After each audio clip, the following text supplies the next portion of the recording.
The LCS Summer Split. I am Rivington Bisson III, and stepping up to the plate for our second match of the day is Isaac Azale Cummings Bentley. Good to see you again. It's been a while. It's good to be back. Heck Summer yeah. Split, I'm hyped. We just got from Brazil, now we're here, now more LCS. We just had a crazy best of three, and we are jumping into our second match of the day, Immortals versus Phoenix1. So let's dive right into the roster rundown. On the blue side, it is going to be Immortals. That means we will have Flame coming into the top lane. Now in the jungle for Immortals is Smithy. Pobelter at mid, Cody Sun at bot lane with support Ole and Coach Song. And on the red side today, it's their opponents. It's going to be Phoenix1. In the top lane, Zig. In the jungle, Inori. Mid lane, Ryu. Bot laner, Arrow with support Shady and Coach Fly. So we got Phoenix1 coming pretty hot off of last split. We saw how strong they were after missing out on playoffs. Immortals made a change in hopes of repeating their 2016 success. Yeah, back when they still had, Hooney and Rainover, it's a very different roster, and missing out on the playoffs, they wanted to shake some things up. Yeah. And, they lost Dardoch, they gained a Smithy. Dardoch was the reason that they won a lot of games, but he was also the reason that they lost a lot of games because he often made the game about him. He was either going to carry or he was going to lose doing it. And with Smithy, you have a different beast. This guy is willing to play a more supportive style. He's reunited with Pobelter, who he won a championship with, and their bot lane in Ole and Cody Sun really improved massively throughout the split. So I'm very interested with a jungler who's not going to be making the game so much about him, win or lose. Can that bot lane step up and really become a carry? Absolutely. The synergy as well. We'll see the teammates being back together. We'll get into later, and we'll see if they can carry against Phoenix1, who return after, as we said, winning third place that match in Vancouver. So coming back hot. Yeah, and it means they're going to be one of North America's representatives at Rift Rivals because they have locked in that third place seed. So it's going to be NAEU. They'll get their chance to play internationally there. And after a split of uncertainty with the roster, constantly swapping it out their junglers, swapping out their supports, it seemed kind of random at times almost. Right. Absolutely. Shady would be losing, Stun would be winning, but they'd swap it anyway. They landed on Inori and Shady for their starters, so they've locked down their roster. And despite Shady getting some criticism because he had a much worse record than Stunt, he did have to play against very difficult opponents like C9 and TSM, which P1 never really beat anyone. Yeah, and didn't have very many games at that, so the synergy was only slowly growing with Shady. So we'll have to see what they can do getting into game. We're almost into Champion Select, a second game. I hope we get another best of three. That first one continued to test the teams here, and that's what we need at the beginning of the split, to push the teams to the limit, so nothing is left to chance. We will see Ivern being banned out here as both junglers a little far away with Ivern. Yeah, and it's going to be really interesting because anytime you're coming into a new meta, start of the new split, summer split, it's a new patch, each team is going to have their own idea on what's strongest, on what really they should be playing and shouldn't be playing. So Big Man can be very different from series to series. For Phoenix1, this is a season that they're looking to build on a lot of success in the spring split. They were solidly the third place team. They finished third. They pretty much always lost to TSM and C9, but by the end, they looked like they were always going to win against the teams below them. And people, want to see them continue to grow. You want to see P1 continue to improve and look to challenge those top two spots. So they're going to need to show that consistency here today, show that they still have the strength to take down teams like Immortals who were quite a bit below them in standings. Absolutely. When we think of that, we look towards their picks on Ziggs. For him to make a big play, or Ryu doing that, it needs to for sure come from everybody from now. A lot of star players would show up for Phoenix1, but if that team can come together, I think we'll get that team that does consistently beat C9, TSM. Ban Phase 1 finally ending. We'll see what these guys have for each other. Nidalee ban as well. Yeah, Nidalee is something that had been picking up a little bit more popularity in the new patch. At least, one of the best early game junglers. Inori obviously still has access to a plethora of picks. We've seen Kha'Zix. He was always a big Rengar guy that has fallen a bit out of the meta. There are a lot of answers. You also can play a lot more of the tank-type junglers. We've seen things like Gragas. Zac is one who's getting banned out a lot. There's still things like Olaf. So a lot of options, and we're going to have to see which direction they're going to try to take their composition in. The Elise is picked up for Smithy, more down towards the bottom of his list of junglers, but it's a nice and safe pick in for him. Be early in the jungle, or aggressive early, I should say, in the jungle if he wants. And the Karma, shields already coming in for Phoenix1. The Kha'Zix answer from Inori, so junglers have been picked. And the Kha'Zix is someone who can match that aggression from Elise. Obviously, it's hard to team fight, I would say, late game on a Kha'Zix because you're so squishy when you dive in. You're very vulnerable to being picked off. But that said, with the Evolved W, that is really the playstyle that has kind of been adapted to for most professional players. You get that Evolved W, you spam that out, you have poke, you have wave clear, and that's really the contribution you kind of bring towards the mid and late game team fights until you're willing to jump in and try to trade out your life. And much more Caitlyn love on the Rift as of late. Gets protection from the Lulu, so making sure that shields can't be combined here between those combos. And Caitlyn is very strong, and you know, with the crit items getting buffed since last season, that's something that did really help her out quite a lot. That said, especially in some other regions, we've really been seeing the rise of popularity of things like Twitch, of things like Kog'Maw, because with the new Doran shield, you can actually survive in lane a lot more easily. You have a lot more ability to take that poke against someone like a Caitlyn, and then you can get to a point where you're stronger than that Caitlyn on Twitch and Kog'Maw and some of these hyper carries. You're just going to play it slow in the early game anyway, so it doesn't really matter if you have to take that shield. Looks like Arrow is calling for assistance from the LCS refs for a moment. Pick and ban's going to continue for now, though, and Varus is going to be what Arrow wants to play. So, you know, Varus, I feel like the ultimate can be very powerful as a primary engage, but generally speaking, it works a lot better as a follow-up engage because that ultimate can be very difficult to hit. So if you bring in someone like, I don't know, Gragas in the top lane or someone who can kind of set them up, you know, ult someone into that Varus ultimate, it's really strong as a follow-up. So I'm going to look to see them drafting something like that because when you look at the Phoenix1 side right now, it's not really a lot of CC in this composition. Seems like Ariel was just talking to Coach. We'll see if they can lock in that CC. As you said, they have a bit of that chain of corruption, but not for sure. Not a consistent lockdown. And I think most Varus players will know that. Galio getting taken away as well as a LeBlanc. We see that Renekton that has had a few games played recently. Zig could be going on to that Jarvan, but the Shen is also help, or could be help for global pressure here on the side of P1. Yeah, and Shen can be delivered by that Kha'Zix. It allows you to jump in more aggressively because you have the Shen backing you up, the Stand United shield there too. So that is a pretty nice combo. Going to give them some more CC coming out of that top lane. That said, you know, Fiora is actually on the table here. Flame is someone who has played that before. I'm not sure if he's going to have the confidence to go for it. It looks like he won't. He's going to lock in the Jarvan. Still a fine matchup and going to be a great combination with the Orianna in particular because you lock them in with Catalysm. They can throw down that Shockwave. And, you know, for someone like Varus, if you don't have your flash, there's no escaping that. Shock in, pop up. You're going to have the Lulu Wild Growth on Cody, or not Cody-san, but Flame as well after that. What will Ryu choose? And start weaving some walls if he decides to go with this. It helps with the Shen. They can still get in on any deep dives, but it will be the Ahri, so he has a way out of that engage if he does go in. Definitely seems like a very heavy dive composition here for Phoenix1. You know, had they gone with Atilia, it kind of would have made more sense as far as, you know, 1-3-1, be able to catch people inside lanes, things like this. But this composition is a lot of dive. You have to be able to zero someone out very quickly. But Lulu and Orianna, you know, with double shields, with that polymorph, it can be pretty difficult to actually make that happen sometimes. So we'll see if Phoenix1 is going to be able to execute on that because you have to be on point with those engages if you go for them. Immortals as well was a team that could do well if they got an early game, controlled the lead, got Pobelter going, as well as Flame. We talked a little bit about that synergy of Xmithie and Pobelter now back on the same team. We'll see if that comes into play as they have the crowd control to make that work. And Flame did take that aggressive top laner, so we may get some damage down onto Zig to start things off.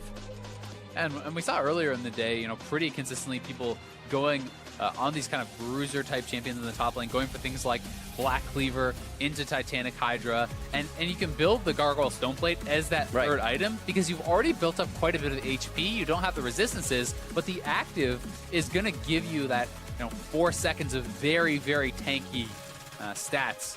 And that's pretty powerful. Just being a beast, diving in. It seems like it's a lot of what this meta consists of is going in, but also needing a way to get out. Gargoyle Stoneplate just plays beautifully to that, synergizing with what the guys have to do. Yeah, especially in combination with someone like J4, who so much of his burst is front-loaded, so you can flag and drag in, you drop the ultimate, you put down as much damage as possible, and then you instantly are going to pop the Gargoyle Stoneplate after that when you really don't have much more damage coming. So some of these new tank items have been very effective, and it's pretty interesting to see them kind of incorporated into the builds here in the LCS. All right, we are on to the Rift for Game 2 of the split here in the summer. Immortals versus Phoenix1. We'll see, as we said, Phoenix1 off that third place finish in the spring split. Look to continue some dominance here as Immortals with a roster change in acquiring Xmithy. If they can start things off on the right foot. Actually, not too many Doran shields, really. This game, only 2, not bad. And I think that this is actually pretty smart from Cody-san. I mean, we'll see if I get proven wrong. If you eat too much poke, then the Doran shield is better. But if you are going to be the aggressor in the lane, if you are the one poking and not receiving it, then something like the Doran's Blade can be the more powerful item. So I do think that sometimes people kind of over-index on the item and they just take it blindly in all matchups when I don't really think it's 100% necessary. And if you have a heavily advantage 2v2 matchup, you could go with something like the Doran's Blade. Right. We'll see. Looks like they're going to keep him out of lane for a bit. No minions to be missed, obviously. They're just toying around with vision and the Raptor wards to go down. Yeah, and Nori looking like he is going to start at Raptors. Likely both junglers will. And you can just get a leash, a Q from both the Orianna and the Ahri. Will make things pretty easy for those junglers, but a lot of early poke already down there for P1 onto Ole. You can't base now. I love the fact that everybody's running the ignites as well with a hit on exhaust recently. It's just more, why not ignite?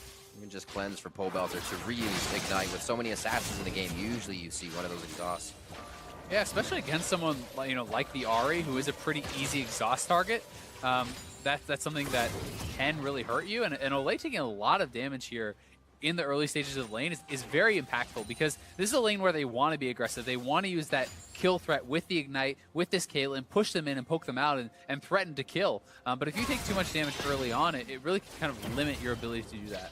Nicely benefits a Varus and a Karma as well, the 2 slows they can provide. Get a focus resolve into that hail of arrows. You have a long lane to chase down this team. Quick flag and drag just outside of turret range. Nicely done to get his passive in as well. Flame puts Zig under the turret. Shouldn't be too much trouble to start things off. Yeah, it's a nice trade for Flame, but Shen is one of those champions that's very happy to get pushed in because it's so easy to farm under turret with the bonus damage from your Q. Even though it did get some nerfs in a recent patch, it's still pretty darn easy. So you're going to be comfortably farming there, and Flame could get a little bit of advantage, but you don't expect a Shen to ever fall too far behind a matchup like this. I'm interested to see what Flame can do on somebody like Jarvan, though. We see him kind of in the spring split being one to take Camille. We said the Fiora was also up. And on both teams, they have champion pools that go so deep for Zig, Flame, Pole Belter, Ryu. It's interesting to see back on damage what Flame will be able to do here. Yeah, exactly. And it's kind of, if you have the lane control, how do you turn that into an advantage for your team? Some players will stick in lane and will try to harass under turret. Some players will try to dive. Other players, you can just push in and then roam. Always threaten to invade into the jungle and take camps away with your jungler. Threaten that 2v1. So there's multiple ways that you can kind of exert your dominance in a lane, and we'll see what he's going to try to go for. And trade. AD or bot for bot, support on support. Nicely done there, and the focus is a bit of a trade win there for Immortals as they now get pushed into their turret. 22-21, and we're just about evening up on this wave. Jungler bottom pressure is coming in here from Inori, but ever so slowly as Xmithy was talking. And Cody-san is actually taking quite a bit of poke, but having the Warlord's Bloodlust, he is going to have a fair bit of healing from that and should be okay. Inori's going to have to bail out, as he did get spotted on those Krugs. Good call from the team as well, missing bot lane. And to care for danger. Yeah, and basically what that does, although it's not the biggest of deals, it means Smithy took away one extra camp, and Smithy kind of has his free reign of options. He knows where Kha'Zix was. He knows Kha'Zix, was likely going to go topside because his bot side camps were already cleared. So you can infer a lot of information from just seeing the jungler in a place like that, and it can help you to plan your next routes and maybe get an edge for the Immortals jungler. Let's see what happens when level 6 comes up. Cody-san, Ole have to be very cognizant of the fact that this Shen is on the side of P1. You easily get taken down for a double kill in the bot lane. Yeah, I mean, that could be the option, right? Wait till level 6, wait till you have a pretty powerful spike there. And if you can land, that Shen taunt, you have the Kha'Zix coming down, you can easily roam your Ahri down. You can do 4 or 5 man bot pretty quickly. And that could be something that they look to do, because I'm always much more of a fan of proactive Shen plays rather than just saving the ultimate for defense. You know, it's so much better to constantly use that ability, because if you use the Stand United, they match with the teleport. Now you have TP advantage. So if you constantly make the plays, you end up having that global advantage, and they're looking for a play now. A little too far forward. It's not going to even be a level 6. Cody-san flashes out. The heal is there as well. Both summoners held by Ole on this one. And they are able to push back. Shady did use Ignite, so 3 down in the bot lane. And Cody-san, both summoners down, so if they want to go for that level 6, it's now that much easier, because Shen is going to hit 6 at a timing where there's no summoners on the Caitlyn. Smithy now is here to cover his bot lane, so at the very least they can push in safely. He'll just start this recall, and he'll be here in case anything happens, but he doesn't want the wave to get frozen against his bot lane. So Cody-san gets the final CS, will have a good buy, and that's just smart play from Smithy. One of my favorite types of plays there. You play on the safe advantage the other team feels they have, and sweep the rug right up from under their feet when they go in.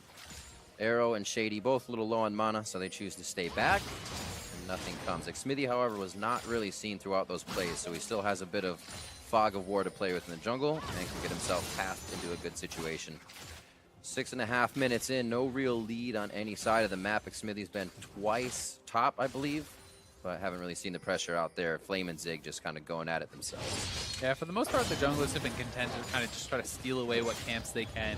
You know, they both have their trackers now, so a lot of it is just about knowing where the other jungler is for your team, so your matchups can be play your winning matchup to win if you don't know where the jungler is. So that's a lot of what these guys are trying to do.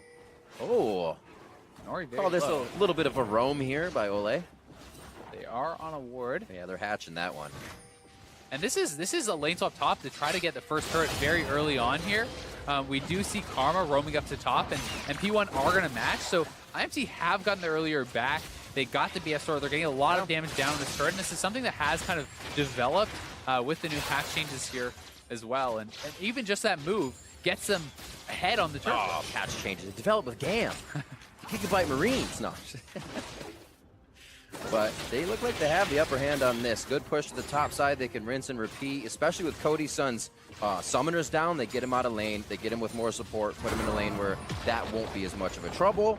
And they may set themselves up for some first turret coming up soon. Yeah, and they're just going to, right again, swap right back. They base. Now they're going to head bot, and they're going to try to keep doing this. Just kind of keep ahead of the curve, basically, with P1. So P1 cannot match their roams, cannot match their lane swap. And if you can do this, you really do get momentum, and you can keep that tempo going, and hopefully eventually for them result in getting that first turret. So in a perfect solution then, if you're P1 and you have a top-down vision like we do, what is the stopper here if the other team is rotating all around? Do you have to deep wards? Do you just have to kind of take a guess and dive in a fight?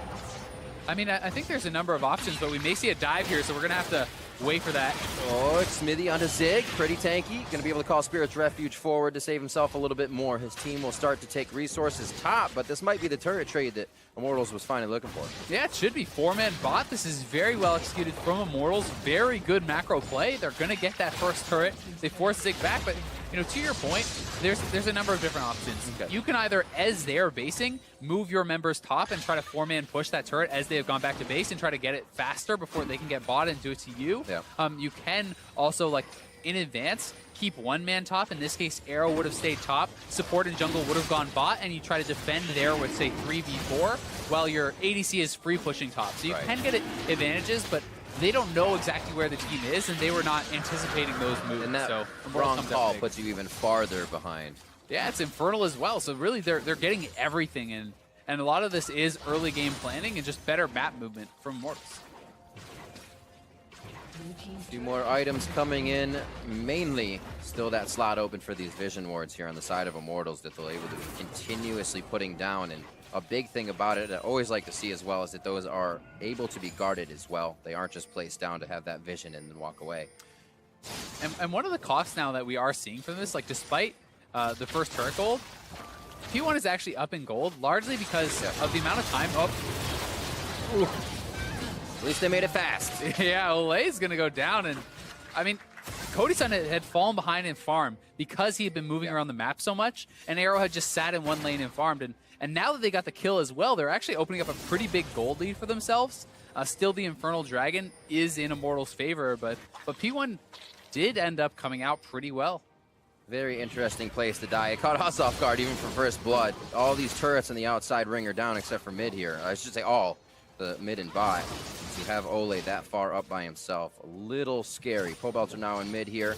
Does have Xmithy on the bot side, but Ryu hovers top, showing mainly wards, and vision is there.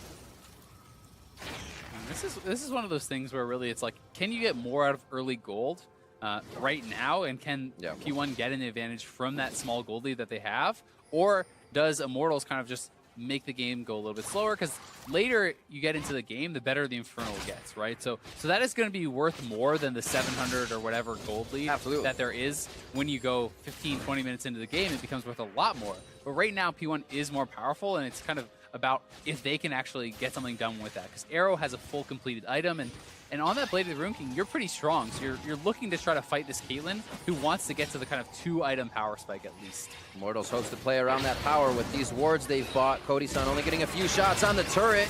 Wild Growth Flash as well. Looks like a lot used in defense. And it's going to be a push in the fight. Rotation from Ryu could be caught out by Pobelto. They're 1v1 in the jungle over a Vision ward. Pretty scary stuff. Trade of Summoners, I'd still say pretty good for P1. Yes, they spend the Shen ultimate and the Nori flash, but they get both Summoners off that AD carry. So now you can look to force that play again. Flame doesn't have his DP, Zig still does, and that's something that they can kind of continue to try to set up and try. You know, you have an extra objective now, so they can try to force this around the Rift Herald, knowing J4 does not have a TP and Shen does. We'll see if they can actually pull this off, though, because Immortals is aware of it. That ward, there's two behind. There's one actually in front right on Ole. Zig, Ryu rather, getting hit up pretty hard. Pobelts are just around the corner. Shockwave is up as P1 has to stay split. It's been the coast-to-coast walk from Flame, calling in the teleport now from Zig. They're going to meet each other as well. And Nori is waiting for his teammate before they do anything as they all eye the Rift Herald. It's going in the favor of Immortals. They turn on to Flame for the for sure kill, but is it for sure? And who gets Rift Herald? That goes over to Xmithy. And no one has actually picked it up yet. They smited it away, but Immortals now need to push them back, and they will get the Rift Herald in a pretty crazy fight. Was not snuffed out by P1. They could not gain control. And what a rotation by Immortals as well, calling the teleport up from Zig as Flame walked it over. Yeah, I mean, P1, you know, they had the TP advantage, but they didn't actually force the play fast enough for it to matter, because Flame was able to walk the whole way up and still arrive. You know, they didn't kill that Rift Herald off very quickly, and they're able to respond very well. So both of those global objectives are going the way of Immortals, and we'll see how much they can actually get with that Rift Herald. Especially if you can get a kill before you drop it, you can often get 2 turrets. Absolutely. But at the very least, you can just walk top and get at least 1. So Flame and Zig matching those Tiamats quite closely. We just saw Zig push it in now. Flame will do the same. Actually, those guys are pretty held to the bot lane for now. Flame can actually make the teleport play himself. And we'll see top lane being pushed here by Xmithy and the rest of the team as they feel like they'll be able to hold off Zig. They don't know the Stand United time possibly. They're going to do all they can to take down this turret. The first one that they prepped on that rotation. And the question is, do Immortals actually expend the Rift Herald on this first turret that's like 1 or 2 hits of HP? That's a good point. Because like, I actually think that optimally you just want to kill it off now, then try to get a pick or perhaps even just push up and look to use it to pressure the full HP turret, because this one's pretty easy to pick up. So they do grab it, and you have a few minutes to work with the Rift Herald. Lasts like 4 or 5 minutes or something like that. Yeah. So they're going to maybe move it towards mid or try to do something, but you know, it's better oftentimes to hold on to it for a little bit to see if you can get a really good opportunity, because you always can just even drop it in base and have it walk down a lane while you pressure the other side of the map. So many uses. Yeah. It's like being in a candy store. It looks like they actually might try to do mid. Ace in the hole onto Ryu. Doesn't actually do that much damage. Just looking to push out. They may be able to bring now Xmithy mid as the bot lane push will drop that turret. And Ryu is roaming bottom. They're going to actually look to try to pick up Flame here, perhaps. Stand United is up, so they could look to go super aggressive, but Things in mid. may just be able to take down the turret. And now, does Smithy actually drop the Rift Herald mid? So that's where they're going to try to push, but there's already 3 P1 members here. We'll see if they can even get a turret. And they actually have Cody's on top. He's going to have to make a long run down. They may be able to get enough damage on Rift Herald. 1 or 2 shots here as it makes its way towards the turret. Lines up, turret torpedo, connects. And we got 1 shot.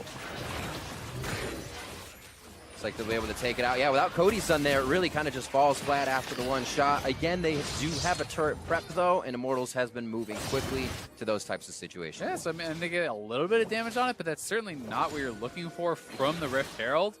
You definitely want to at least get one turret from that, but they didn't have their members in position, and you know it's not a free turret. You need to be prepped, or you need to have them out of position, or get a kill or something. And now P1 able to go straight over to Dragon. This should be theirs.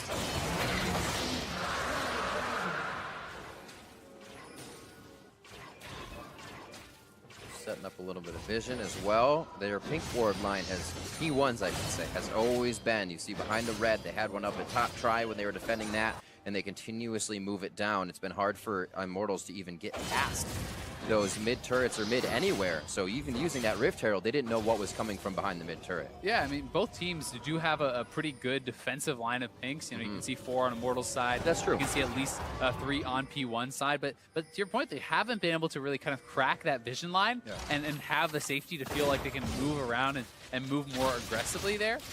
But for now, right back to the mid lane, and Caitlyn is scaling up. This is always time that they are buying for her, and she's such a strong sieging champion that they should be able to at least knock this down, and they're going to continue to try to move around the map and get more.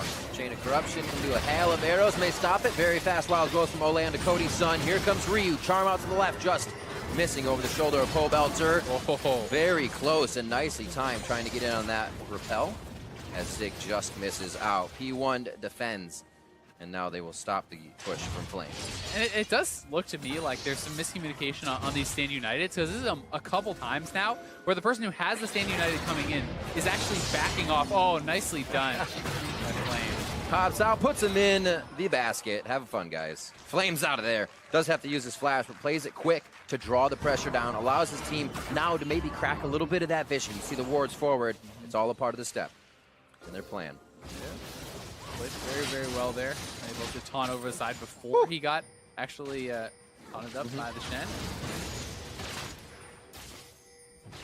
Cody-san now to clear out mid. Looks like we will have Pobelter going towards top side. 171 to 148 against Ryu in the mid lane, as he was able to pretty much push that in and control it consistently. Now gets the benefit off this top wave here, and we really have not seen a shockwave initiation from that. A taunt hit coming out of P1. It's always been little skirmishes so far. Neither team has really been tested to the max in these fights. Yeah, I mean, it's been P1 trying a few times, but unable to get it. Now on to Cody-san. Another little skirmish, and this one's scary when the AD carries all by himself. The shield comes in. Help picks indeed.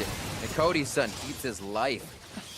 It feels like this whole game has just been Cody-san running away. Like, how many times now has his flash been forced, but they're never actually able to go back to the scene of the crime and follow up and take him down without those summoners, so they haven't really been able to capitalize on that pressure, and they need to be better on their engages with this Shen, with the Ahri, and really going in at the exact same time, having the confidence that you can move forward to deliver the Shen into a better spot. Because if he's ultimating onto you and you step backwards, he's not in range for the taunt, the ultimate's essentially wasted.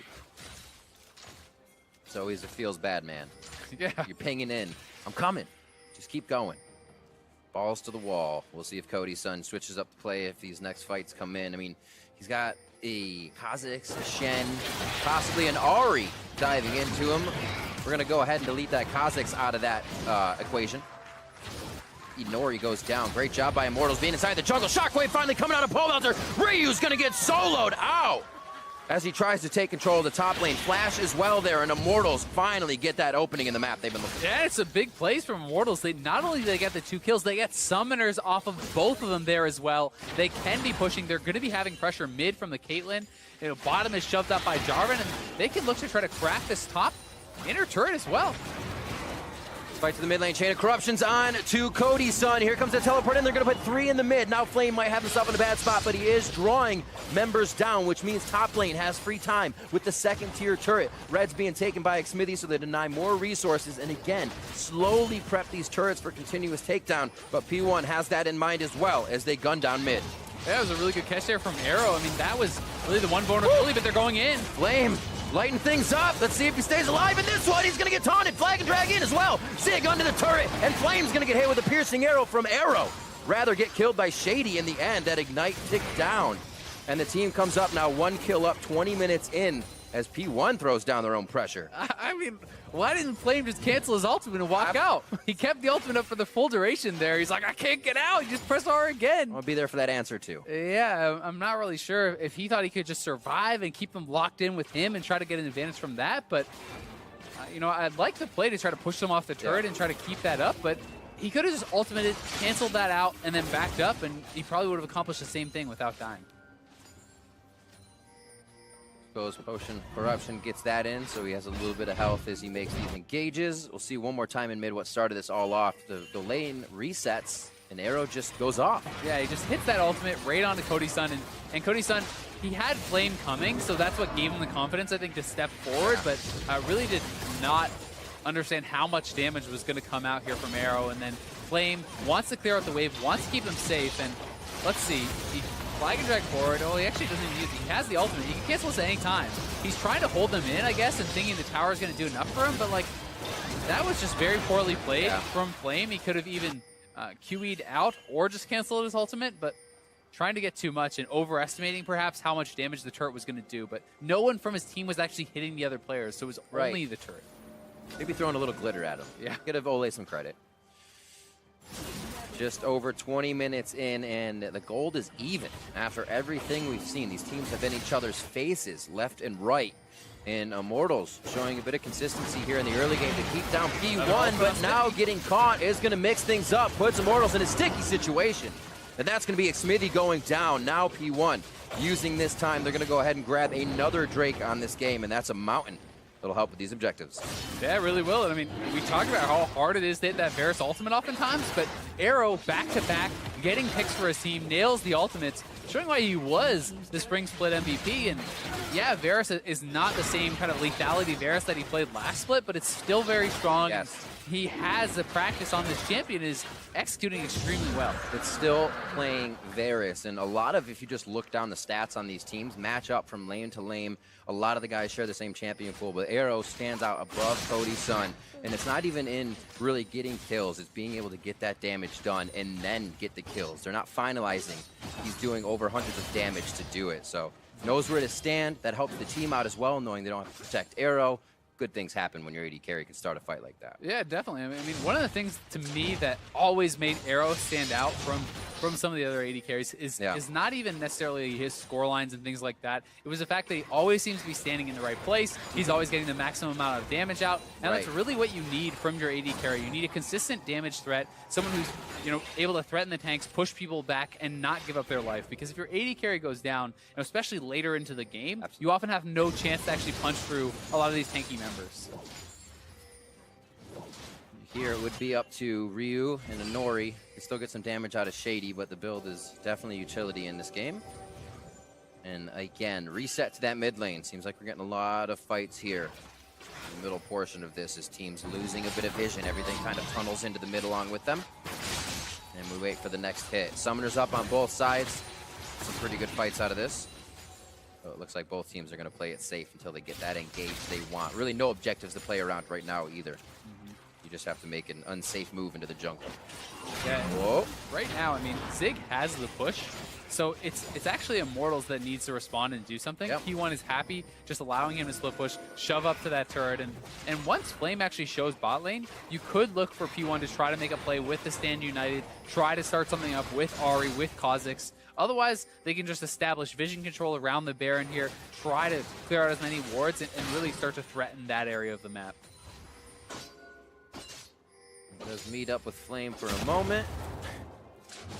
It's going to be such a ring around the rosy for them in the bot lane. I wonder what P1's going to be able to do with that distraction game and the double teleport.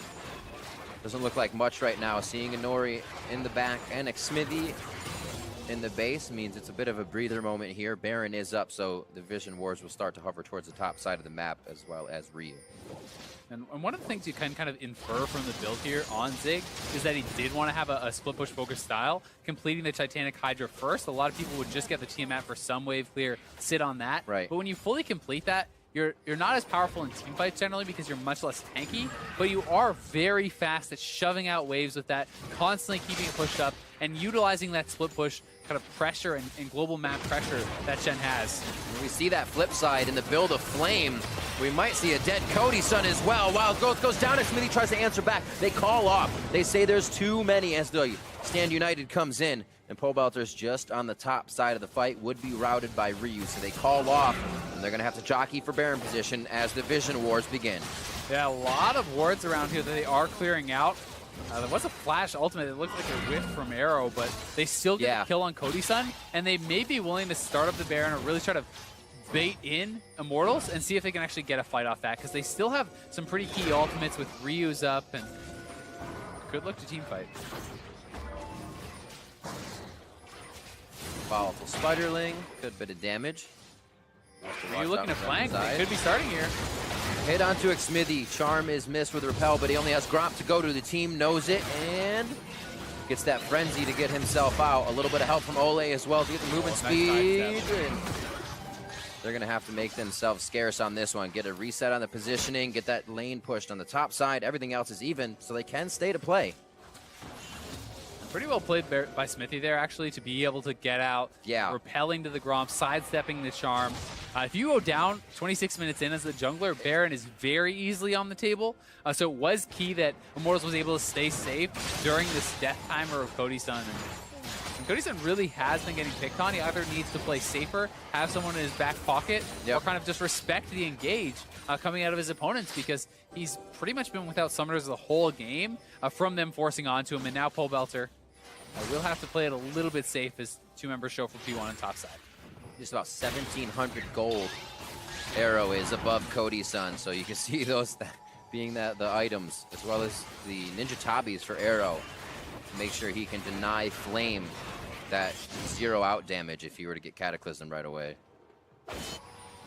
2,000 gold lead, some of that, like we just said, Arrows alone, as he begins to push mid lane and make sure the lanes are prepped up.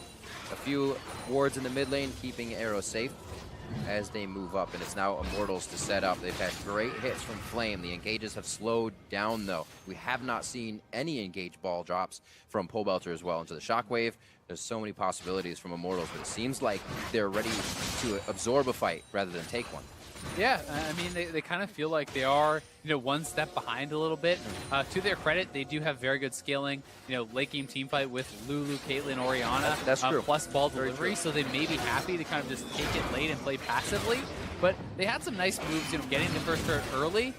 Since then, it's been mostly just P1, going for fights onto them, as you said, getting farm advantages, getting kind of side lane advantages, and looking to try to pressure them out.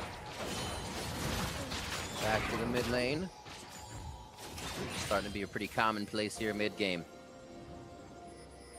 Yeah, I mean, if you were just watching the CLG C9 game, it felt like that game was an ARAM for half the time. CLG just was refusing to go and take down the top inhibitor for what seemed like 20 minutes. Back and forth. It's almost they're completely set in their way of only getting this scenario, pushing after that scenario. Well, the scenario seems like P1 at Baron. This will move Immortals around. Now they're actually on opposite sides of the map. So they have to figure out a way to get home on this one, and it might be through going down if they don't back right away. They're pushing down the turret. They're going to try to make P1 march to the beat of Immortals' drum here. I mean, Inori is a little bit low. He took a lot of Baron damage this early on, so Immortals could actually just go to bot lane and try to push up there. I think that would be the better choice instead of getting so aggressive here. Is happening right now. Zig goes down. The team leaves him. And it looks like Immortals is going to be able to walk out of this. No, gets back charmed on the rappel down. Flame now tries to go in the fight, one after the other into I think I can situation, but they can't. And now a 2-for-1 is the team gets retribution for Zig. Yeah, they are not on the same page at all. I mean, the bot lane is running out as Flame is diving in by himself there, and now P1 could look to try to pressure around Baron again. They have full vision control here, and they're going to look for an engage. And they don't even have the Shockwave here. The dissonance is the only thing to really continue to separate them. The Glitter Lance, if it can reach. Pobelter gets the help picks, and he looks to get some wards around the side. actually bot lane has to be respected here. They got to clean up wards and top. Yeah, exactly. And Pobelter is going to have to go to top lane to actually clear up those minions. So now you just take the Infernal. You tried to go for the big ticket prize, which is that Baron, but they weren't successful in that fate. So if you hang around there too long, you'll get nothing. Instead, P1 can go collect an Infernal Dragon, even that up. They have 3 under their belts now here as well. So for that Elder, it's going to be heavily in their favor. And this is just a lot of damage going on to Zig. They fully commit with the ultimates. They're willing to go for that. But at this point, Immortals could just go bot lane, where the lane is already pushing. They could look to threaten that turret, and then Flame is diving in. Look at Pobelter, Ole, and Cody-san. They had no intention of following that up. They were already in the Varus ultimate. So, you know, Flame not on the same page as the rest of his team, which was often one of his problems last split. Right. It looks so good as well. Going in onto Zig. They take down the tank, the guy that can save everybody else. Yeah. And they got themselves into a real sticky situation. I mean, it's a good ultimate from Flame if Pobelter still has a shockwave, right? Like, if that's still there. But when you commit most of your big teamfight spells on the Shen to take him down, that is pretty much the end of the fight for you. You have to then kind of respect the fact that the other team is more powerful because they still have those ultimates up. Well, the ults are back up. Ole, Ardent Sensor there for Cody-san, giving him a bit more assistance, sustain. Each time he gets that shield. We've seen this fight before. Arrow used the Blade of the Rune King immediately to get upper hand in the fight. Cody-san can't move. He cannot fight as well. That's the idea. 7-3, 31 minutes in. We go back to Baron for a jockey of position. Teleport up for Flame and Zig. And it's not even just the items on Arrow. It's a massive XP advantage over Cody-san now. I was down 2 levels, and it looks like Ryu's going in. Gets it onto Cody-san. That's going to be him going down. Ryu gets that kill. Wasn't sure if it was going to be Arrow with the shots or Ryu coming in with the Spirit Rush. And it looks like they have the idea of now jockeying for Baron, but pulling Immortals through the jungle, yo-yoing them back and forth until P1 gets the fight they want. Yeah, they just keep going back to the Baron. They have to clean out this vision once again, but they can threaten it. Remember, they have Zig on the bot side with the Stand United available. So P1, now that J4 has come up, P1's main squad should actually back off and just let Shen pressure this bot lane turret, because that is a guaranteed advantage that you can get right now at no risk to yourself. And they're telling Flame, go down, come up, go down, come up. You can see him go between Raptors and then back up, trying to stay with the team. Which way does he go? They're going to have to give up the turret if they want to take the fight now, because it already is a loss of something. Exactly, and Immortals is looking a little bit paralyzed. I mean, Zig can continue to push. Anytime he sees Jarvan or the rest of the team up there, he'll just start pushing again. And now P1 is starting up a 2-man Baron here. It has been spotted out. We'll see if Immortals is going to go for it. Yeah, the Scrying Orb came through. This is actually a good chance for Immortals to get through and clear out these wards. P1 actually has to disperse. They're losing ground. And Immortals can use a chance to get a breather here. This is good for them to get inside the jungle. It is, but Ryu could move down to the bot side, and they could look for a 2-man dive onto Flame, which could force Immortal's hand. But here's the play again. Ryu in point blank onto Cody-san. So much damage. And then right after the QSS gets used, Arrow nails his ultimate, and they're able to take down Cody-san once again. Little walk prediction there inside the structure of the turret. And here comes P1 now. Immortals trying to call the Baron bluff. And we're not doing, don't worry. There yet. They're going to go for a steal. Let's see if it happens. Ryuzen throws it over, and Nori's going to take Baron away from Immortals. Can they continue to go for the fight? Spear Rush used by Ryu, and they're going to try to route down the outside. They do not have a mid lane wave to push in, so Immortals should have a chance to recuperate here. But they are going to hold them off to the left. P1's now going to go down mid lane with the help of Ryu pushing the wave.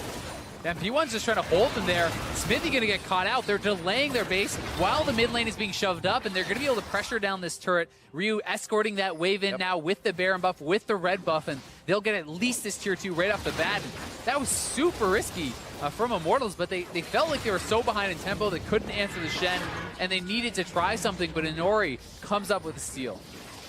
Very, very big. Immortals trying to use that split second. They got in, got the vision, tried to use the vision, and P1 was able to latch down.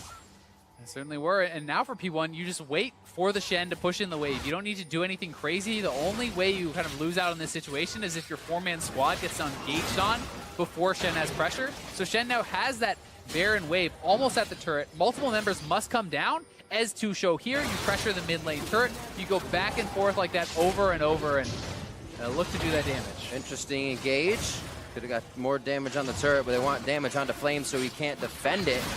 Inori zeroed out. One more ball move. And Inori does go down. A few highs, a few lows. It's a mix of a game. It's a mix of a game. I mean, he just straight up stepped on the trap. I guess he had his sunglasses on or something. Couldn't see. Hit onto Ryu. Ryu gets out with a Spear Rush. Flame's trying to get... Flame is hit. Trying to dodge and serpentine his way out of a charm. Gets himself a wild growth and to safety. But now you're looking at an 8,000 gold lead. 7,000. As it ticks up here for Immortals. A shot over to Ryu. A sliver of health as the team limps away, trying to guard him. A teleport now coming in for Flame. Home guard's going to be the speed. Does he have... Oh, nice stopped immediately by the arrow of Arrow. That was actually so well timed. And knocking off the home guards there, he loses his move speed from coming out of the well. And that really did stop it. But here is again from Inori. No vision until just now. Ryu went in to Ryu get his doubler vision. And then the jump over and the smite. And that was actually a pretty late smite from Smithy. It was down to 400. And he could have smite a little bit earlier than that and taken it out. And that would have been a massive change in this game because it is now fully in P1's control. Elder is spawning. Mid lane inhib is down. There's pressure across the map for P1. And remember, they have taken more dragons. So if they get this Elder, they're going to be ridiculously strong. Just to think the way that Baron played out, having a Kha'Zix and an Ahri couldn't be more perfect. If Ahri didn't like it, I'm back out. Yeah, we like it, Kha'Zix jump in. Unfortunate for Immortals to have that exact scenario in front of them when they tried for it. Elder Drake now here, 35 minutes in. I don't know if it can be contested, but they might just try. And that's why so many teams try to send someone over to zone out the jungler to stop them from making a 50-50. And it's why P1 right now is backing up, because they don't want to allow them to just have this 50-50. But Immortals is moving in to try to take it themselves. We'll see if they go for the smite fight. Inori in there. 4,400 HP still. Cody-san very low. Ryu now trying to get out of the fight. Cody-san ace in the hole. Again, won't take down Ryu right away, but that's going to be Smithy falling. That means smite over to P1. A 3 Drake Elder Dragon. They lock it down, and now they're looking for more kills. Shockwave to stop back Arrow. Forces the flash, but Inori's trying to get in. Cannot find Pole Belter or the isolation as they just push off Immortals. Now looking for more outer turrets. Yeah, and P1 could just go and take even this bottom inhibitor, which is exposed right now. They could look to pressure mid as well as the super minions are coming in. So they're pushing in both waves. You can at least get the bottom inhibitor, but then you could potentially threaten to end with the Elder buff and the super minions coming in mid. No mana onto Pole Belter. He's forced to go back, but he's got the top wave pushing out. Almost 5,000 gold on the Baron power play for P1. Quite high on the charts for what we usually see here, and 9-4. They haven't even been doing much killing in this game. The teams, when they do find each other, get a few hits, blow a flash, and then work around that. P1 has just had the better deal on each end of the deal. Sorry.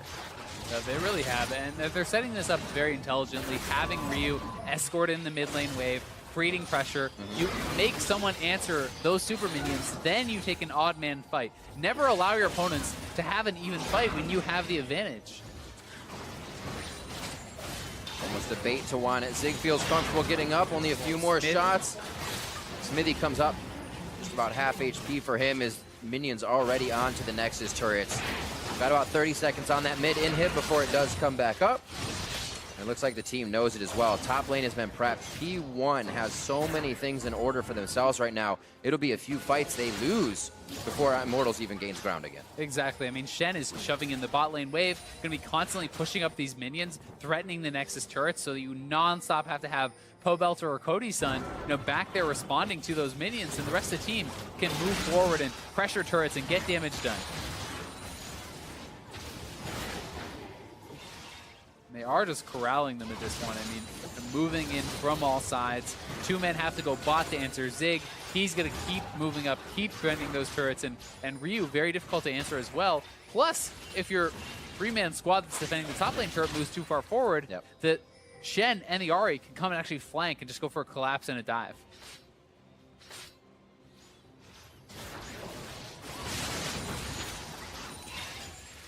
Clearing out parties of 3, making sure Cody-san stays on the back line. They need his DPS throughout this fight.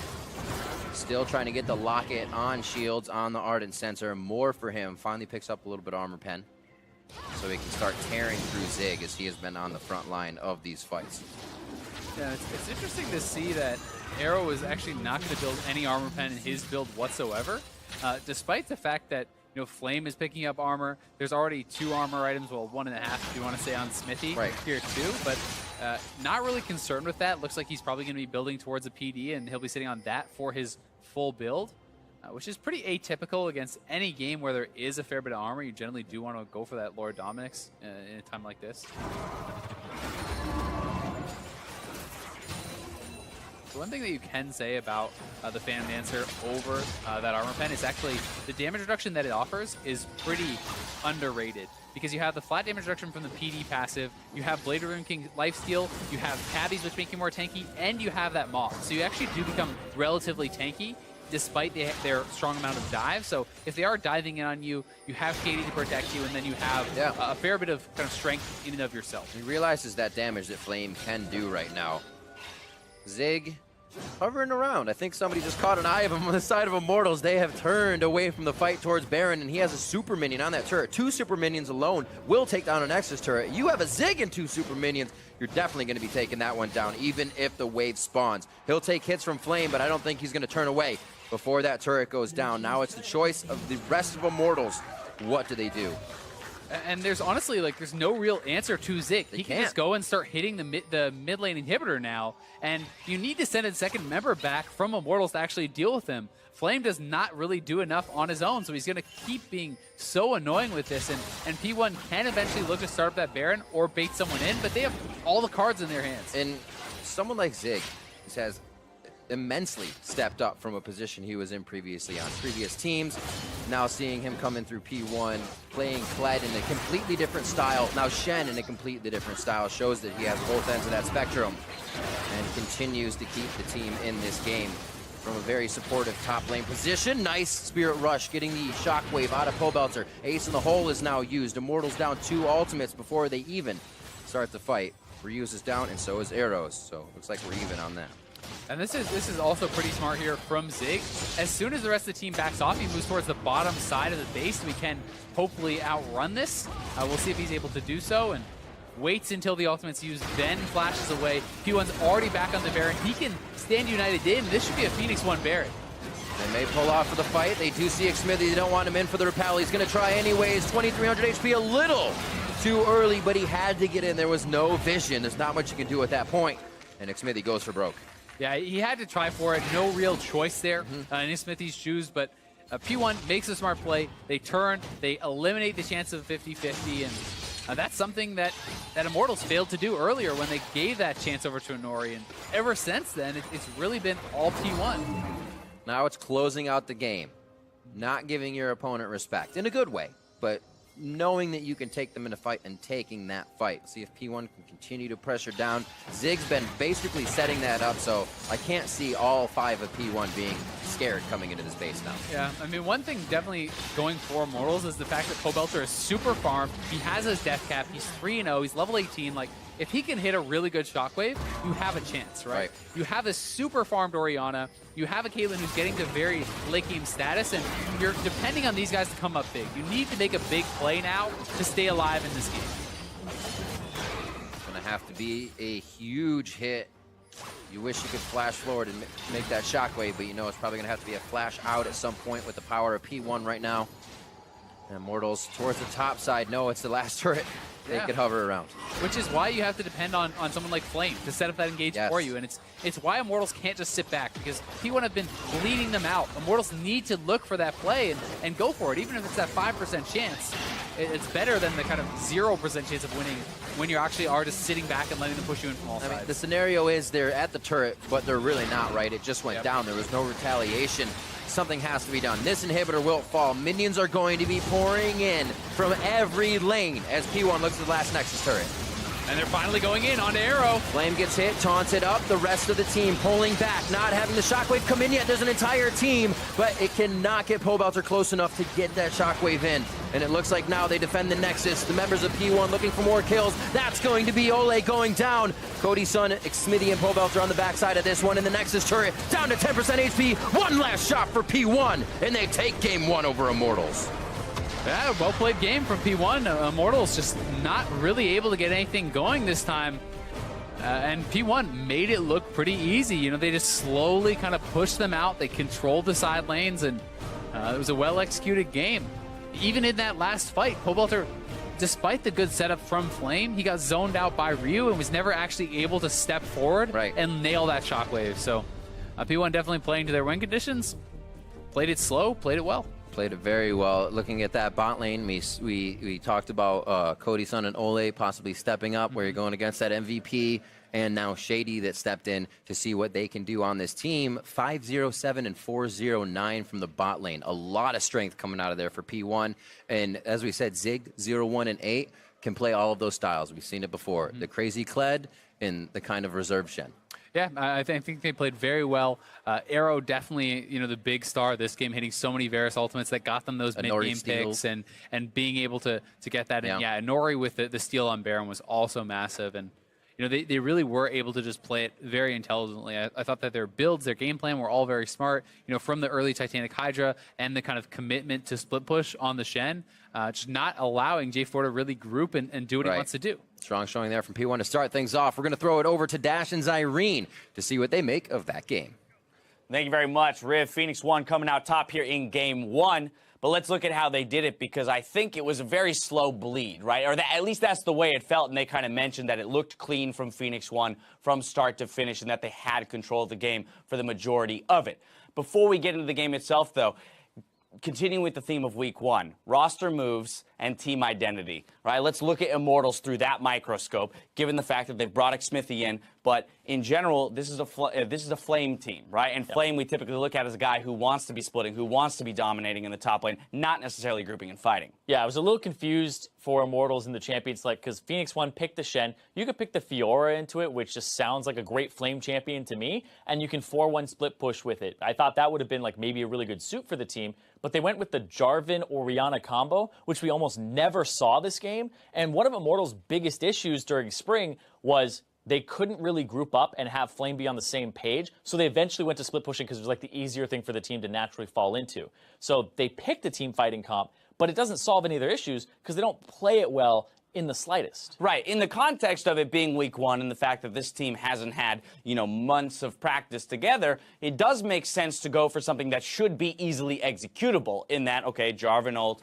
Orianna ult, that's how we fight. That's our win condition. But if you can't even execute on that, clearly we have an issue. Exactly. And Phoenix1's comp is meant to split you up with the split pushing Shen, which will have 2 globals and can always kind of push you around the map and make sure that there's an unanswerable global in a side lane. But they also have a lot of pick potential, and this against scattered teams is perfect, right? You have the Ahri charm, you have ways to catch people out and run them down with Karma. So I think that this from Phoenix1 kind of actually preys on Immortal as a team comp, or as at least their players together, because they are not on the same page, and this exploits that very heavily. Some peculiarities in the draft here for Immortal, specifically this Galio ban coming in last as well after seeing the Renekton ban. So therefore, Fiora we know will be on the table. Why not leave the Galio up and say, hey, you can have it, we'll pick Flame into that matchup and let him run wild with it. Yeah, I still feel like the Shen and the Galio, the 2 big globals for people in side lanes, 2 really great champions that you can pick Fiora into if you want to do it, but you do risk having a carry like Ryu who wants to dive, or Arrow who you want to dive yourself,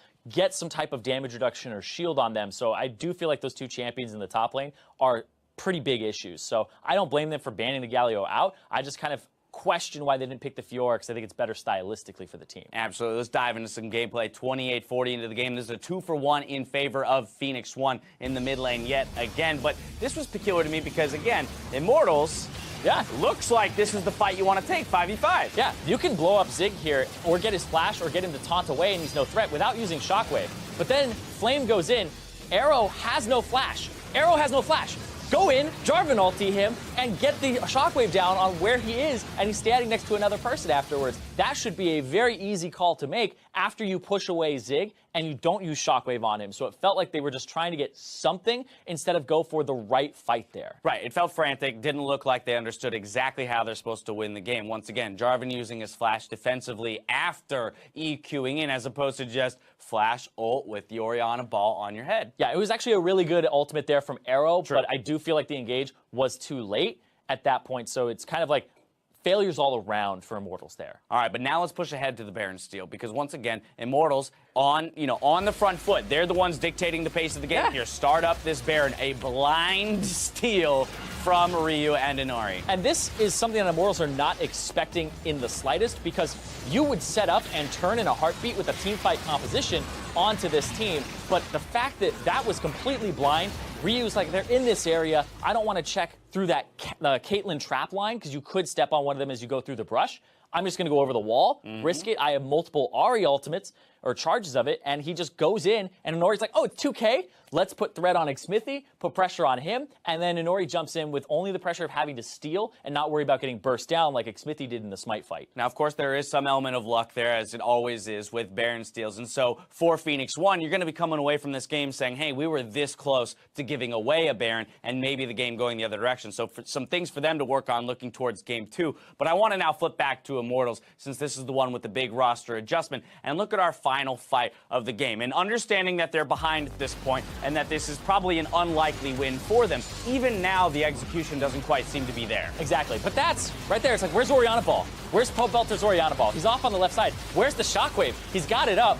I mean, the members He's inside. got Flash, too. Exactly. I know the members of Phoenix1 have Flash available, and you should really be using the Jarvan ultimate when they don't.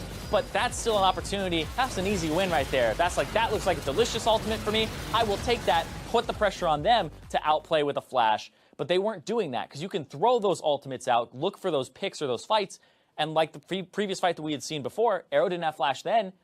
You're never going to find a better opportunity. Yeah, exactly. But a lot of that, to me, feels expected for week 1. Again, not necessarily giving an excuse to it, because it's a loss either way. But given the fact that this team isn't super practiced, and contrary to Dardoch, this team is still dealing with communication issues, whereas Dardoch is now on the all-English-speaking team, you can definitely see that Immortals is still going to have somewhat of an uphill climb in terms of getting to that well-oiled machine kind of state that we like to talk about. Yeah, Immortals definitely have a lot of work to do, figuring out their identity. Are they a split push team? Are they a team fight team? That's really what we're looking for here, because they added Xmithie, but I don't think it's stylistically going to change them too much, except for they don't have that kind of risk in the jungle, but it's still Xmithie giving up some early deaths, too. Now, player of the game is going to go to Arrow here for hitting a lot of clutch ultimates, also being deathless throughout the game, right alongside Shady as his support. And there were some question marks about Shady in particular. The guy ended with 100% kill participation in this game, supporting Arrow, and really saving him a few times with some clutch Karma shields.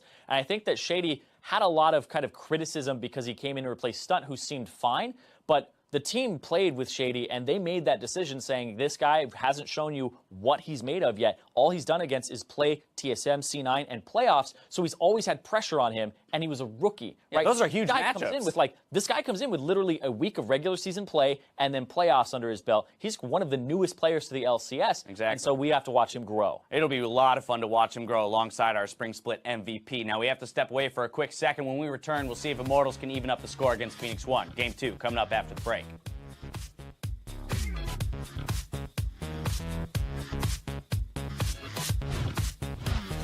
Immortals being inside the jungle. Shockwave finally coming out of Pobelter. Ryu's gonna get soloed. Ow! But he's no kill. Elisa's on your right.